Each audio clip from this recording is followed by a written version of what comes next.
Global Scholars Forum 2024. Big round of applause.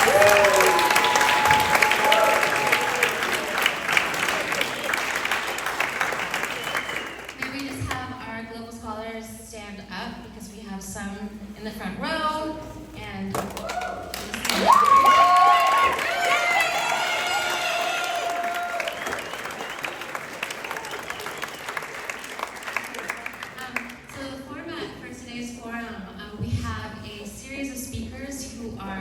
matched with connecting themes. We're going to be starting with Rose and Aiden, and then followed by more pairs. We've broken it up to have a point of think, pair, share, so you can write down questions. That's what your index cards, your hot pink stickies are, because we ran out of index cards. So please think of things that you want to comment on. You'll have opportunities to talk to people next to you, to brainstorm, and then write questions for our global scholars that we're going to be collecting, and they're going to be choosing questions to answer, and have some opportunities for interactivity, okay? They've put a lot of work into this. It's a year-long process. So we're going to begin today with the topic of language death. I'm going to pass it over to Aiden and Rose.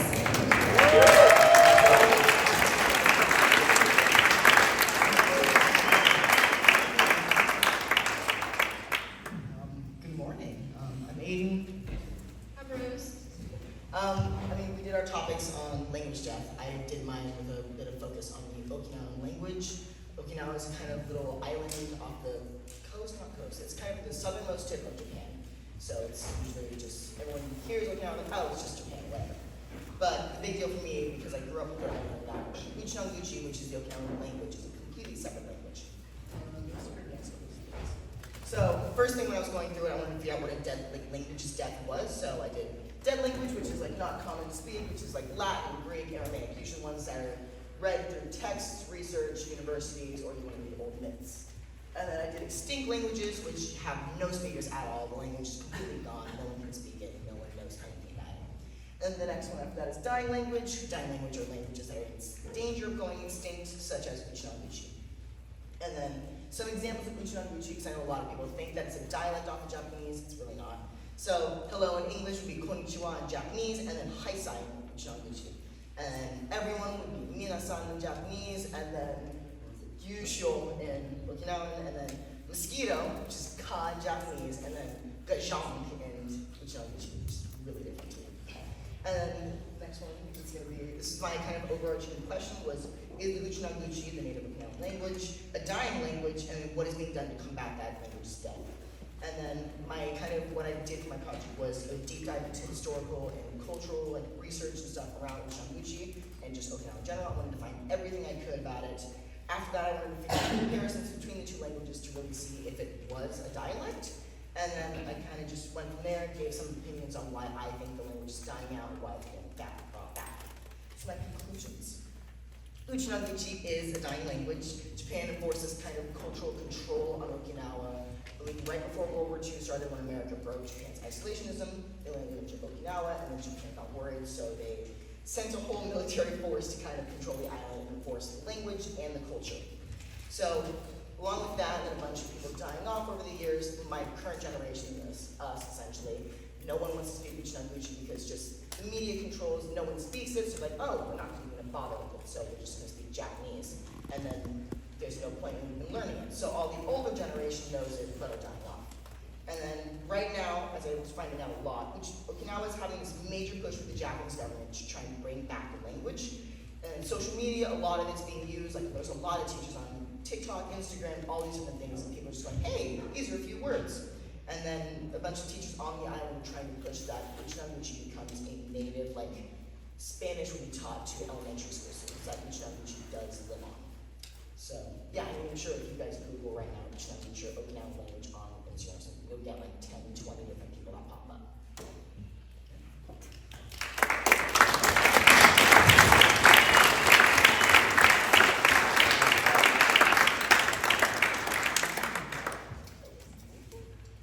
Yeah, so like Aiden, my topic primarily focused on dying languages. So my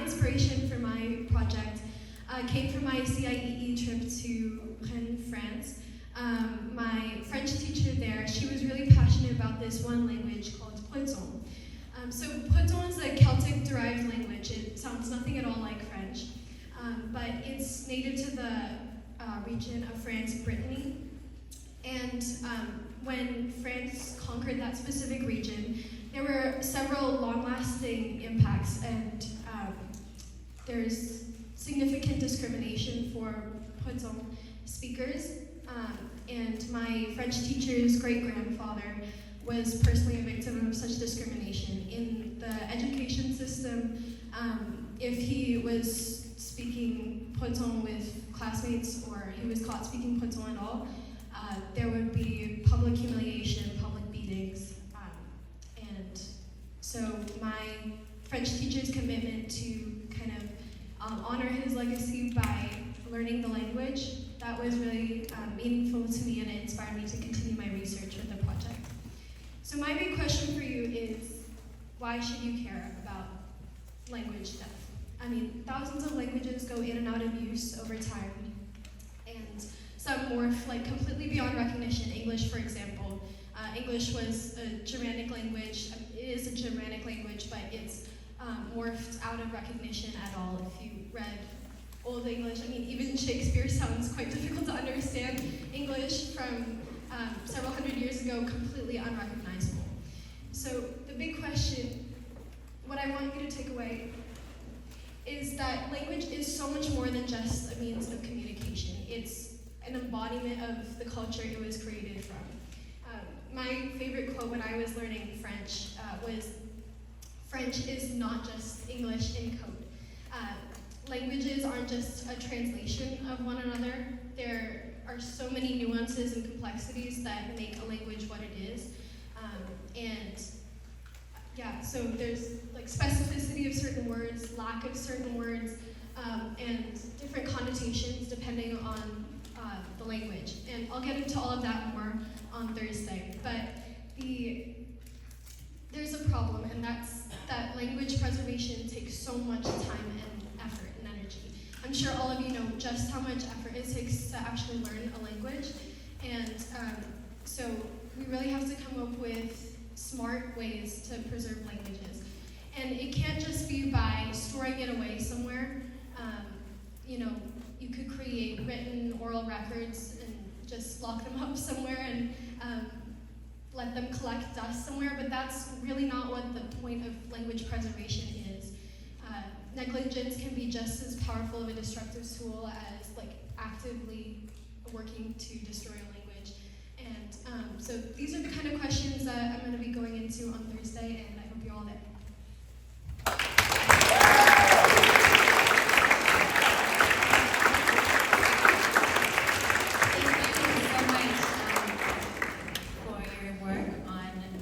Preservation, language awareness, and language death, and what that really means. We're going to invite now global economic sustainability. Sebastian is not here today, so we will have one representative, which is Tyler, to be speaking on this topic. So Tyler, if you would like to come up.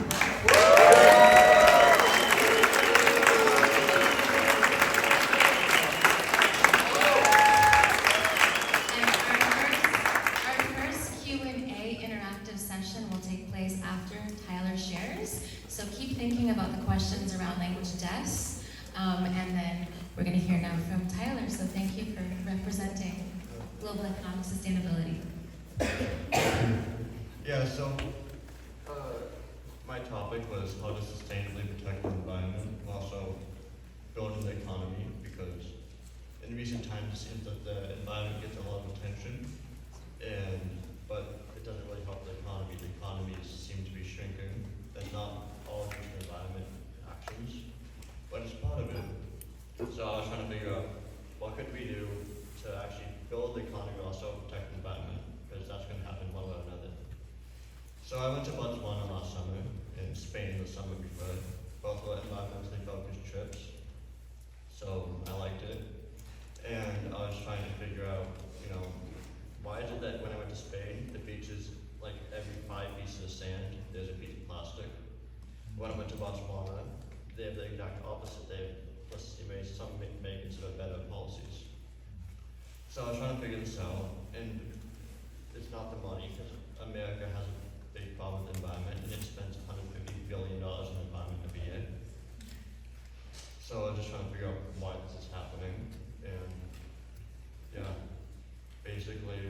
just the way that our economy works. We have a overconsumption economy, which means that our companies have to produce as much as possible, as fast as possible, as cheap as possible, which means that it creates the problems because we need to make as much profit as possible. But then our solution is to use a bunch of money as a band-aid. But that doesn't really work because it's put in the wrong places. A lot of the money that we put into the environment, which would solve the issue, is put into the wrong places, or into places that could be used better. And so you have like NGOs being the only people that are fixing the problem, while they are underpaid and undervalued. And then the people in places that the money is sent to, they don't have the they misuse the resources. They focus on the wrong things, or the money just disappears. So yeah, that's my topic, and I go into a lot of detail on that. That's about it.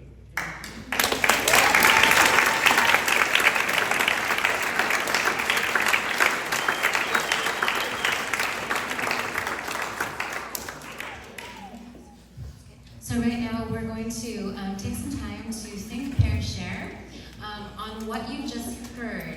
The goal for today is to really ask questions, interact with your peers. What are you wondering? And let's break down that wall of there's no bad question. Everything is a good question because we want you to engage, to take action on these topics. So right now we're going to give you some time to talk to your peers around you. You have Post-its or stickies, there's pens around.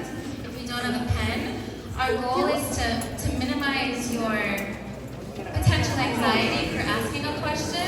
You can write the question, put them in the baskets, and your peers will select the questions to answer. Okay? So take some time, we're going to take some time to talk, and then we're going to come back to hear our answers. But you have that. Have your attention, please. I gotta try. Otherwise, I'll start singing in Quechua, an indigenous language from the Andes. I don't have a good singing voice. Well, the first topic is language death as a reminder, and then we have economic sustainability. So once again, I will invite Aiden, Rose, and Tyler to say the language name, and then they're going to be choosing questions from you to answer. And if anybody has another question, feel free to raise your hand or speak up. So I did Michonguchi, and I was language deaf again. I also did dying languages and language preservation. I did the environment stuff with economics. Okay, my question that I picked up first is, what is America actually spending $150 billion on? So that's a good question. So basically, it's just, a lot of it is into vehicles, a lot of it is into like wind turbines, solar panels, and cars and stuff. However, cars, like, most people don't know this, but the top 16 cargo ships in the world produce as much CO2 as all the cars in the planet. So focusing on, I feel like there's better priorities that we should be focusing on. And a lot of the money is just being spent in random places. In 2022, there was a bill passed to build all of the electric charging stations in America for $7.5 billion. 6 were built, and all the money's gone. So a lot of it is just being wasted. One way. Yeah.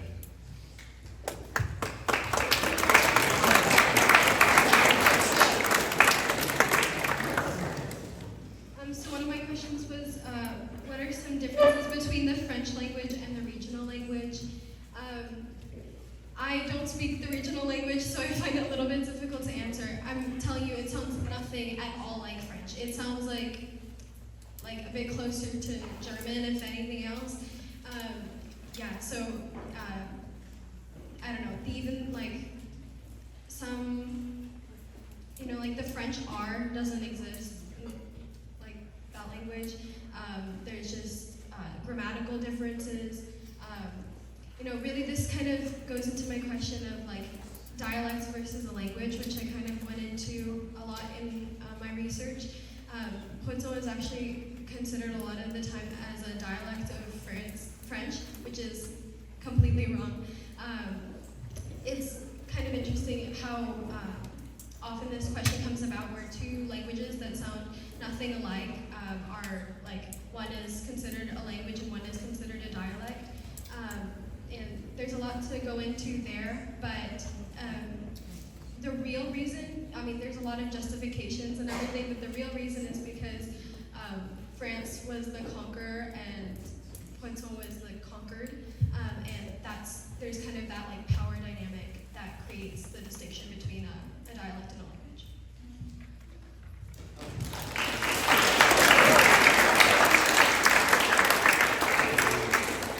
So my question is, why do people not seem to care that so many languages are dying? I think this was a little difficult to answer. I guess it's kind of, I mean, everyone cares differently. I mean, the biggest thing that I was running into is that so much of modern day when a language is dying out is that the language is just not getting in use. Like Uchinanguchi, when you're like looking at channels in Japan, there's no like news channel or TV shows or anything that is in Uchinanguchi. The only thing you'll hear about Uchinanguchi is just people trying to say, hey, let's speak the language or let's do this. And the only people that do speak it on the island are those that are the older generation that only speak that or are trilingual because they've been conquered so many times. So I think it's kind of this sort of balance of like people wanting to care but also not being given enough like motivation to care. I don't know, it's really interesting to like just try and figure out. It's like people do care, people want to learn language because they care about their heritage and trying to learn it. And they want to know, like a lot of history can't be told now without speaking language. But at the same time, there's no one to teach them, or they just have so many other things going on in their lives that they just forget completely about it.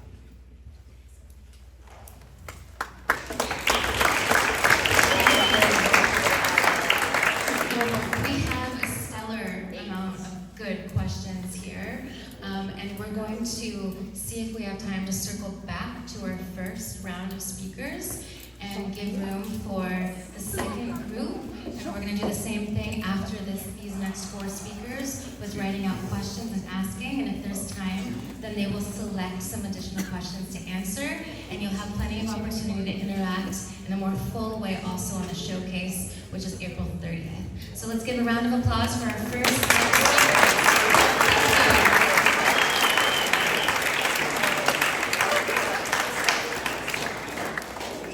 Okay, so now we're going to invite up Brianna and JP.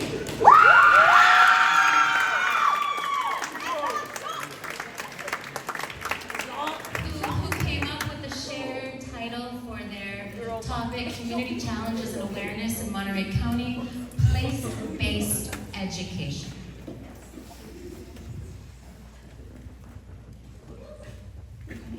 Hi everyone. So for my project, I chose to focus on the knowledge of York students and faculty on the Russia-Ukraine war.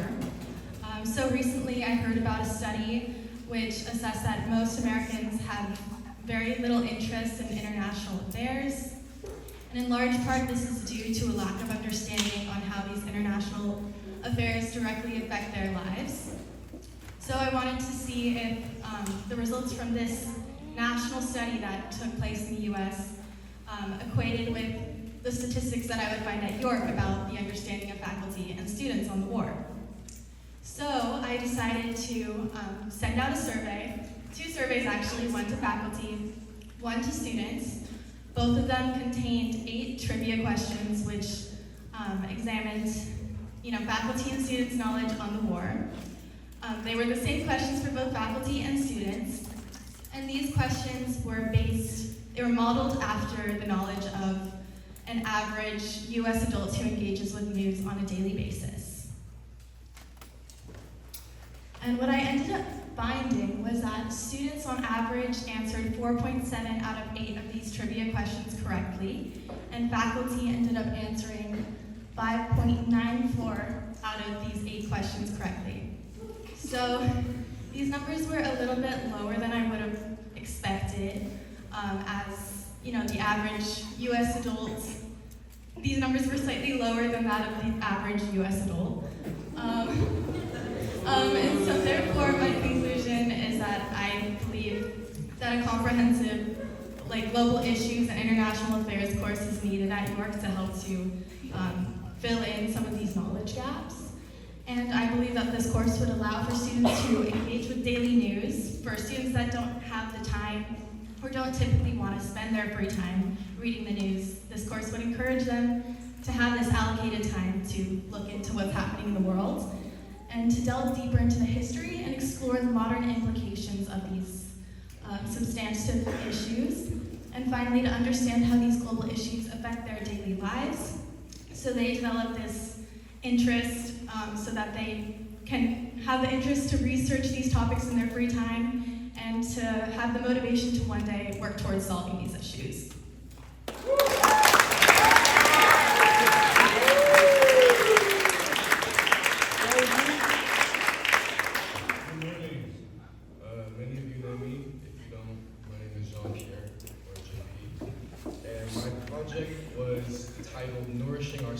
The cost and impact of healthy foods. So some of the topics that I included in my research and essay sounds pretty obvious, but many people don't really take into account how serious they are. Unhealthy snacks severely hold back children's development in early ages of life, and the scarcity of affordable healthy options worsens health outcomes for all walks of life. Us right now, teachers, your parents, your sisters, your siblings, and anyone. And I think it's collaborative efforts in our communities, outreach, and reform within the food industry is essential to make a difference. Many snacks we eat are scientifically proven, you guys can search this up, to lower our quality of life. To lower our quality of life, I'll say that again. So my driving question during this was, how can collaborative and community efforts address the imbalance in food access to encourage health and equity within our communities, our country, and our world? And some of my online research was looking into news articles, FDA documents, and campaigns comparing prices in parts of California to other parts of the world, or describing ongoing issues revolving around nutrition. My conclusion to this was that implementing sustainable solutions and regularly changing strategies based on feedback and results from reports is key for the best possible long-term impact for ourselves and our future generations. Thank you.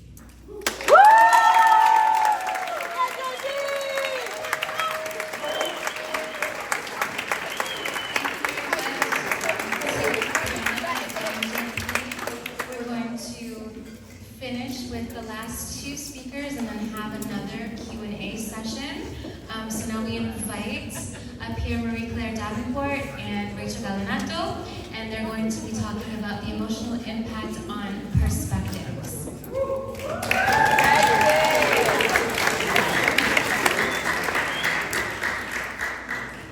So my project was kind of looking at emotional labor in second language acquisition, which I know sounds a little bit complicated, so let me try to break it down for you all.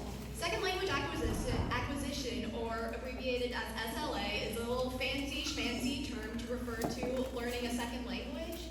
And before I get into emotional labor, I want to first identify stimulus appraisal, which is based on the appraisal theory in psychology that basically our emotions come from our evaluation of events or experiences that happen to us.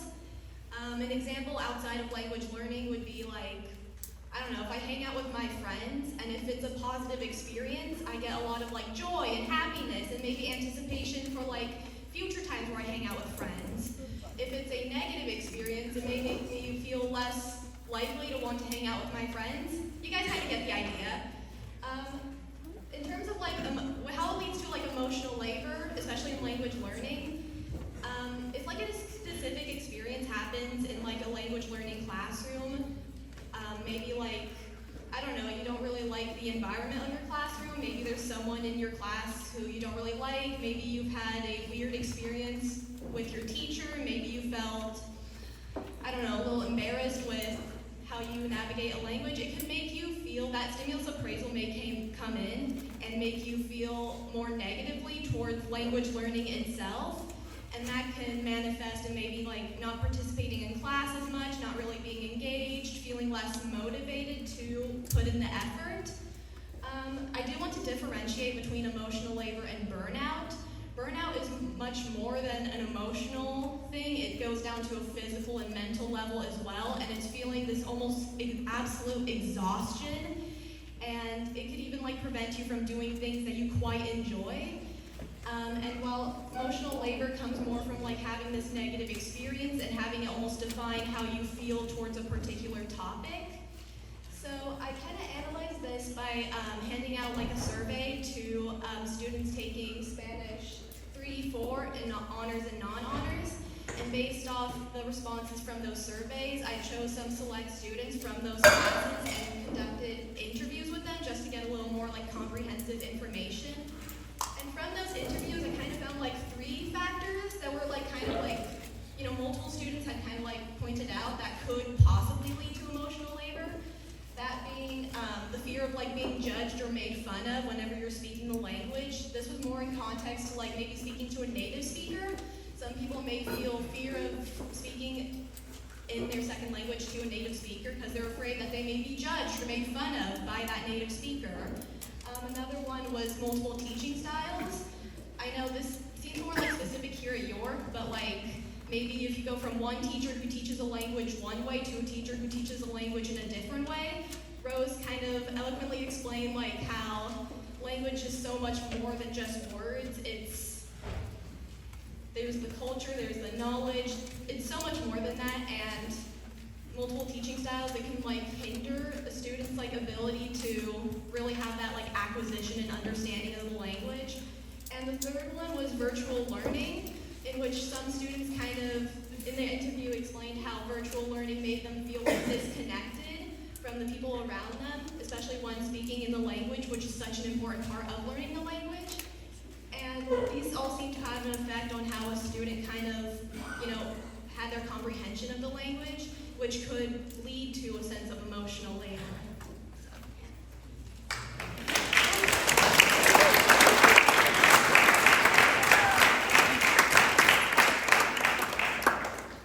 So the project that I did was about good news and like why it's important to share it.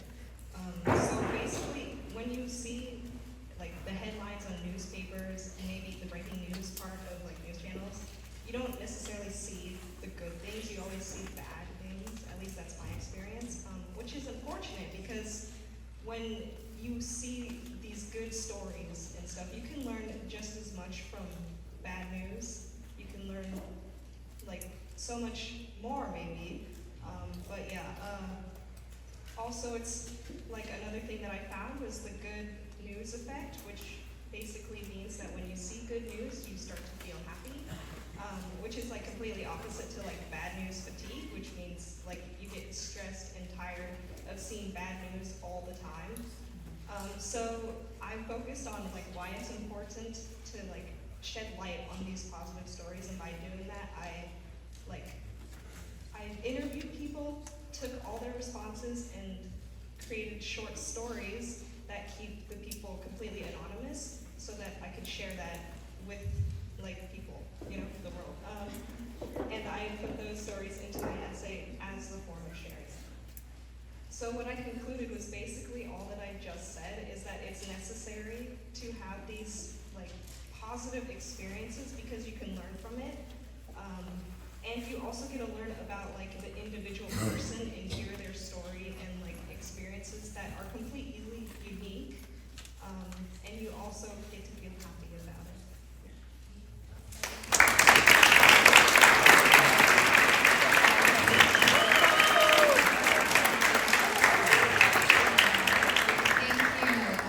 Thank you to our last 4. We're going to invite Brianna and JP back up. If you want to bring up a chair and give you some time now to come up with some questions on that positive note. Again, think what you want to ask our scholars. What do you want to know more about? What are you wondering? So take about 3 more minutes, and there's more stickies. Please all engage, and if you don't want to write, you can just ask a question orally. A couple minutes to think, prepare, share, please. Answering some questions, followed by a couple more follow-up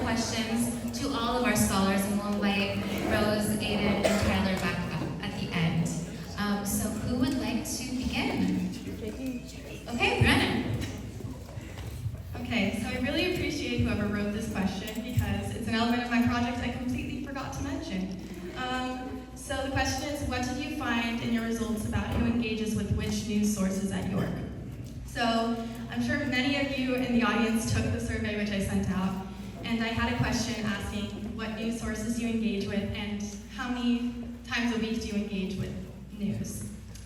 And I was pleasantly surprised by these results. I found that just about everyone engaged with pretty reliable sources. Dr. G can attest to, we used to do the media bias test during our history classes, and all of the sources that most York students engaged with were not biased, and people that engaged with some not, slightly biased media always engaged with it on both sides of the political spectrum. So I appreciated that. So yeah, thank you for that question.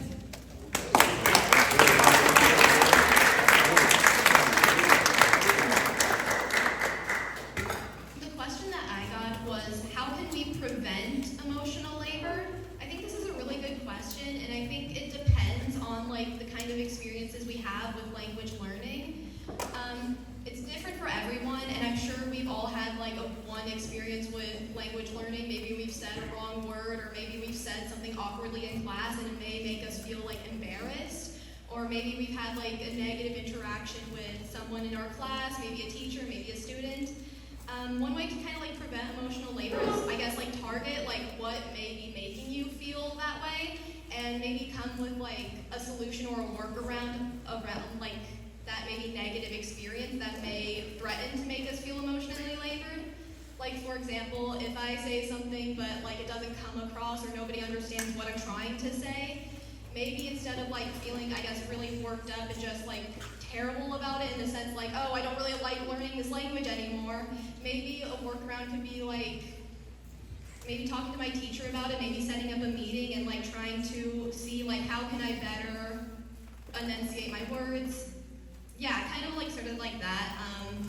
Just trying to find a workaround, and instead of getting caught up on the experience that happened and how it's making you feel, maybe focus instead on what can I do to make this better? I guess having more of an optimistic view about it, if that makes sense.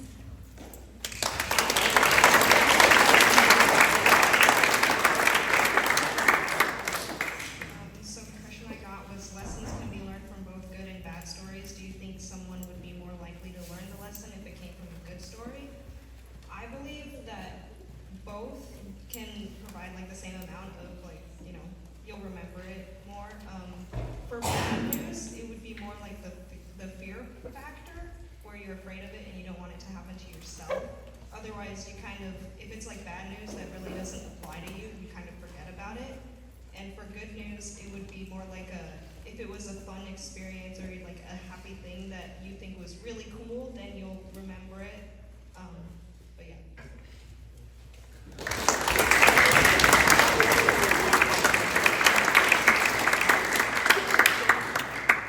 So my question that I got was, do you feel that foods you eat are designed to lessen your quality of life? I think that's an interesting question. My personal belief is I don't think they're designed to lessen your quality of life. I do think that in a major part of them, they are designed to get you hooked and to keep eating them. And a majority of this basket of questions that I got was to me asking about my personal diet. Thank you for that. I can proudly tell you I am working on my diet. Thank you.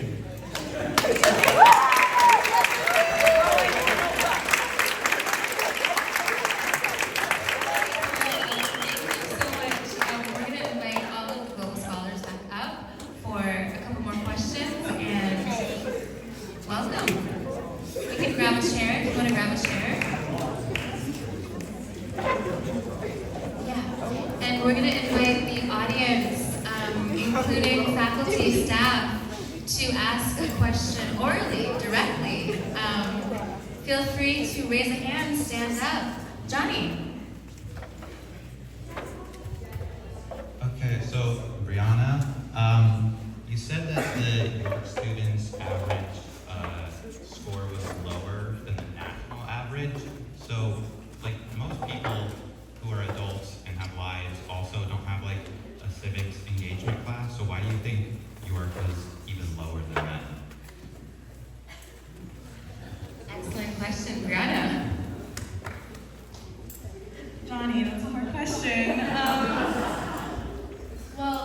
Okay, first I want to preface that my survey is not a survey that was taken nationally, right? So these statistics just show that most U.S. adults and students are just generally kind of disengaged when it comes to international affairs. We're more focused internally on what's happening nationally. So I can't really compare how this same quiz that I sent out would answer nationally versus with just New York, because it wasn't the exact same thing. All I can conclude is that there's not a huge amount of engagement or interest in learning about international affairs by a large percentage of York students and the U.S.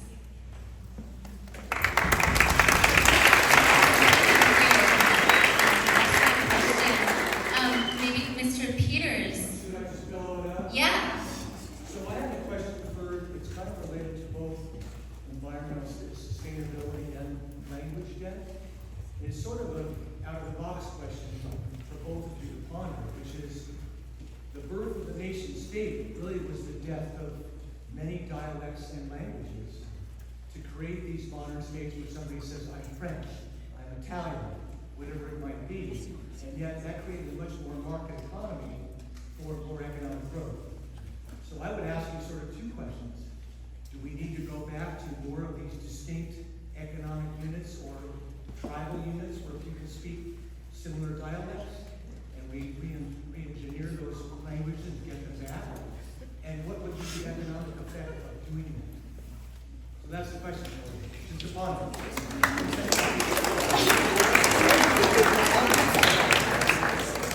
So I'm not going to answer the dialect thing. I'll give that to the language people representative. But how it affects the economy, if we go back, I do think we need to go back to more, not necessarily, we need to go back at least to the goal statement. I think that's a way to do it. To keep the economy based on something instead of just putting money out of thin air. For the language thing, again, I'm going to give that to them because I'm not knowledgeable about that.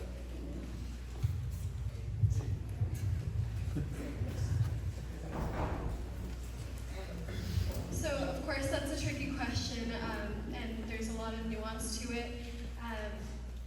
It's not that easy to just revert to a system the way there was. There's not just economic consequences. There's so many types of consequences, but it's an interesting question to think about regardless. And I think there's still a way to kind of meet halfway. There's ways to still maintain that kind of spirit of the language, of the tribal languages, while still having maintaining the system that we have now, because of the difficulty of reverting, if that makes sense. Aiden, do you have anything to add? I guess for me, when I was doing research and when I was there, a lot of the stuff was seeing this sort of, can people, the culture I think stayed the same. At least for Uchi, the culture is so vastly different than what traditional Japanese is. I'm sure it's that way for a bunch of other different cultures too. But the language kind of changes, but the culture and how people interact with each other stays the exact same. I think that some places could change back to original languages or tribal languages, but still have that same sort of kind of modern day economic type things as other countries do. I don't know. I think it's just kind of how countries people want to look at it, I guess. I feel like it could go either way. Thank you.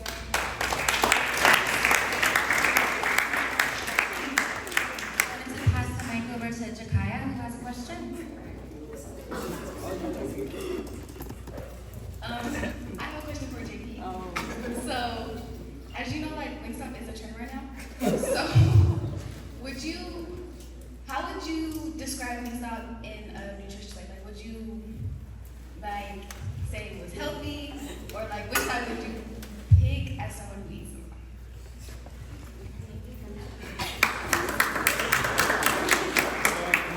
Good question.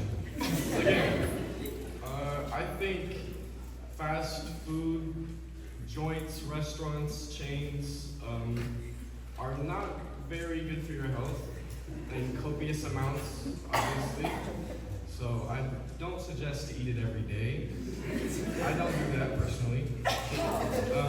But yeah, that's a hard question. I don't know how nutritious Wingstop can get, but I would need some more research.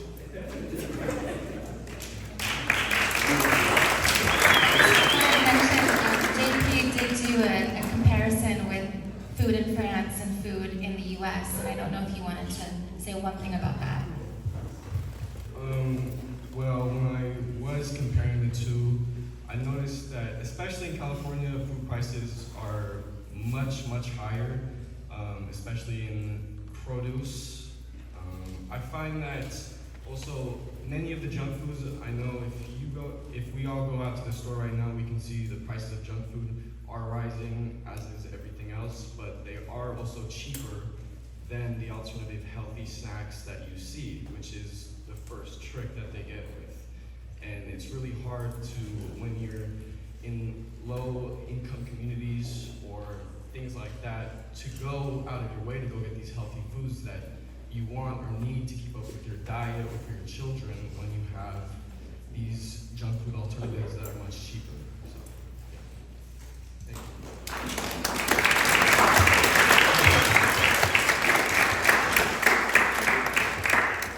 We are about at time, and we want to honor everyone's time for classes. However, this is a preview. Think of it as a trailer to the showcase on April 30th that will have food and longer periods of time to engage with our scholars. Also, please find them today, early next week. Talk to them, ask the questions. We have a tremendous amount of amazing questions that we will find a way to share with all of you to engage in a more informal way as well. So let's give a big round of applause to our